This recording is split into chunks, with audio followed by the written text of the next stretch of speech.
Hello and welcome to Achievers Hive, dear learners. Let us practice some very important MCQs for your practice of your psychology exam. For whichever competitive exam you're preparing, these questions are going to really help you a lot. So let us quickly begin without any delay. Question number 1 is psychology is basic and which science. यहाँ पे 4 options दिए हुए हैं, जिसमें से हमारा जो option number 1 है that is natural, theoretical, applied and scientific. आपने अभी भी स्टडी किया है कि बेसिक और एक अप्लाइड साइंस होती है, तो option C is the correct one. Psychologist do study people but they study which one too. इसके अलावा किसको स्टडी करते हैं, तो प्रायोरिटी पे हमारा एनिमल्स रहेगा। ऐसे तो बर्ड्स के बारे में भी है कुछ एक्सपेरिमेंट्स, बट मेजरली हम ह्यूमन के अलावा एनिमल्स को ही कंसिडर करते हैं। Psychology word comes from which word, जिसका मीनिंग साइकी एंड लोगस होता है, जिसमें 2 वर्ड साइकी एंड लोगस से मिलकर ये बना है, and the answer is Greek. You must remember this. Today the subject matter of psychology is, यानी कि साइकोलॉजी किस चीज़ पर फोकस करती है प्रेजेंट में, दैट इज़ बिहेवियर। और अगर आपको ये क्वेश्चन थोड़ा मॉडिफाई कर दिया जाए कि पूछा जाए कि इनिशियली साइकोलॉजी का सब्जेक्ट मैटर क्या था, तो वो सोल रहेगा, बट प्रेजेंट में बिहेवियर है। And the mental processes are also called which processes? Cognitive, scientific, physiological and social। तो mental processes को हम cognitive processes भी कहते हैं, ये इसका दूसरा नाम है। What is happening means what? Explanation, prediction, description और control। ऑप्शंस तो सभी में सेम है। तो सबसे पहला होता है कि क्या हो रहा है, यानी हम उसको जो लेबलिंग करते हैं, तो ये हमारा होता है डिस्क्रिप्शन, क्योंकि इसमें हम डिस्क्राइब करते हैं प्रॉब्लम को। वाई इट इज़ हैपनिंग, इस केस में हम क्या करते हैं, सिचुएशन को एक्सप्लेन करते हैं, so that explanation is the correct answer. उसके बाद व्हाट विल हैपन अगेन, यहाँ पर हम प्रिडिक्शन करते हैं, so the prediction is the correct answer. और ये किस तरह से चेंज किया जा सकता है, so that is the control is the right answer.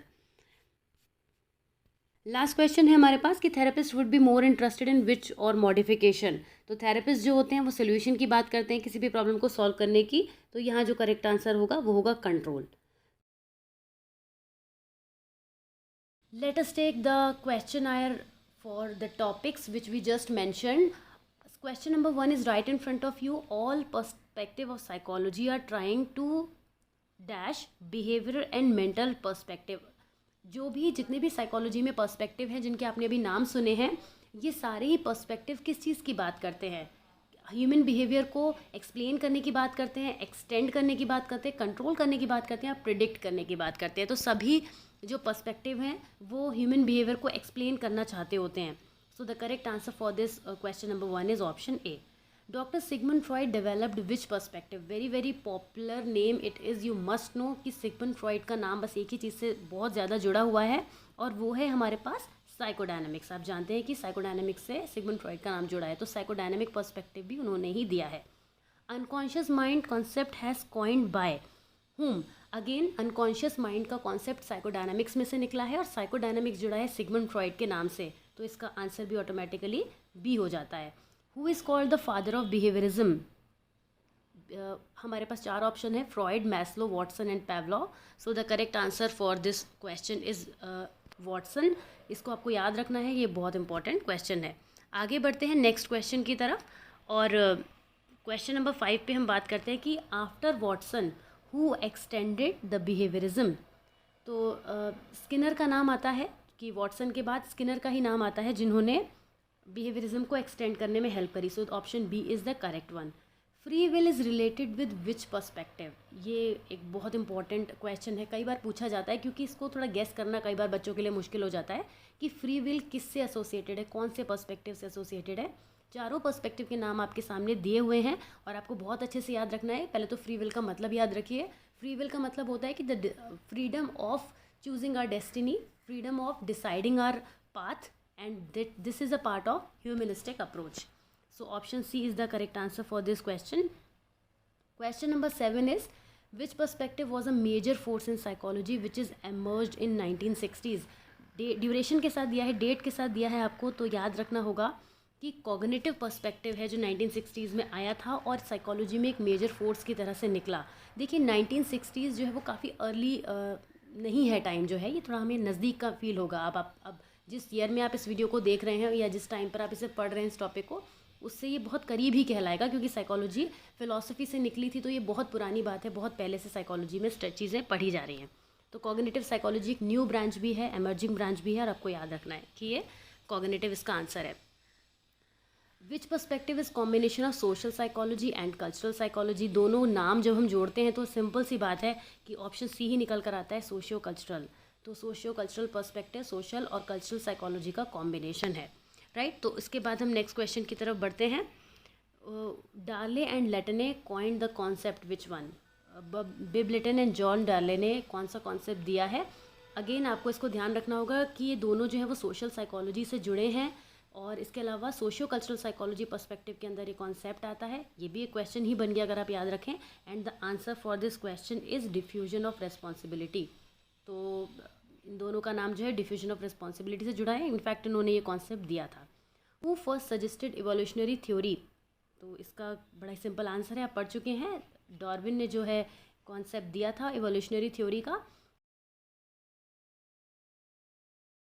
Now let us quickly take the MCQ session in which we are going to talk about the topic development of psychology in India।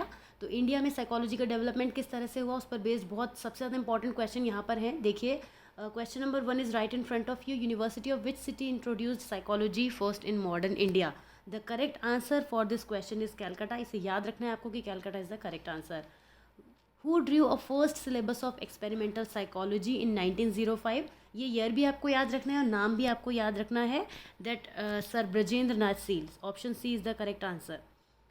Who started first psychology department in India in 1916। Narendra Nath Sen Gupta इनका पूरा नाम है। Option A is the correct answer. Indian psychiatric society stated it journal in which field in 1947। So the field was mental health, जिसमें Indian psychiatric society ने अपना journal publish किया था इन 1947। तो ये हो गए हमारे 4 क्वेश्चन। आगे बढ़ते हैं, क्वेश्चन नंबर 5 देखते हैं। Who was awarded for the first PhD in psychology for his work on repression. So the correct answer for this is professor Girindra Shekhar Bose. It is the correct answer. Lumbini park mental hospital LMPH was founded at which city in 1940। So the correct answer is Patna. You have to remember it. Question number 7, National Institute of Mental Health and Neuroscience was opened by which city in 1962? So the correct answer is Bangalore. You have to remember this. Psychology में use होने वाले different methods पर based ये MCQ है जिसे हम solve करेंगे। Let us see question number 1 which is right in front of you. Who went to the areas where chimpanzees lived and watched them. So the correct answer for this question 1 is Jane Goodall. Question number 2, which observation is often applicable where experimentation is impossible। कौन सा observation है जो apply किया जाता है जब experiment करना मुश्किल होता है। तो ऐसे केस में एक नेचुरलिस्टिक ऑब्जर्वेशन ही होता है जिसको हम इजीली अप्लाई कर सकते हैं। So the correct answer for this question is B. Question number 3 is observer dash is one of the disadvantage of observation method. जब हम ऑब्जर्वेशन मेथड को अप्लाई करते हैं तो वो इनमें से कौन सा चीज़ होती है जो ऑब्जर्वेशन पर अपना बहुत ही रॉन्ग इम्पैक्ट डालती है, एक डिसएडवांटेज की तरह से निकल कर आती है। बायसनेस। ऑब्वियसली जब ऑब्जर्वर बायसनेस करने लगता है अपने मेथड में तो फिर वो डिसएडवांटेज बन जाती है उस मेथड का। Each naturalistic situation is dash and unlike other. Obviously जब अनलाइक अदर लिख दिया तो आप समझ ही गए होंगे कि हर एक नेचुरलिस्टिक सिचुएशन जो होती है वो बहुत यूनिक होती है और कभी भी इक्वल नहीं हो सकती, सेम नहीं हो सकती, यूनाइटेड नहीं हो सकती। तो this is unique is the correct answer for this question. Moving forward, the name for the variable that is manipulated in any experiment is the dash variable. वो कौन सा वेरिएबल होता है जिसको किसी भी एक्सपेरिमेंट में मैन्युपुलेट किया जाता है। सो the correct answer for this question is independent. Independent variable को हमेशा किसी भी एक्सपेरिमेंट में मैनिपुलेट किया जा सकता है जबकि डिपेंडेंट वेरिएबल को नहीं किया जा सकता। Question number 6 is which group receives experimental treatment. So the correct answer for this question is experimental group ही जो होता है जिसको एक्सपेरिमेंटल ट्रीटमेंट मिलता है उस ग्रुप का नाम होता है experimental group. So the correct answer for question number 6 is experimental. Now coming to question number 7, for long time which study was used in psychology, which blind study was used in psychology। तो the correct answer for this question is single blind study जो psychology में बहुत लंबे time तक use की गई थी, एक एंशिएंट मेथड था जिसको अप्लाई किया जाता था। So that was it for today for this topic. Hope you have understood it well. Thank you for watching and please subscribe to the channel if you have not done it yet. See you very soon in the next video. Till then, take care. Bye bye.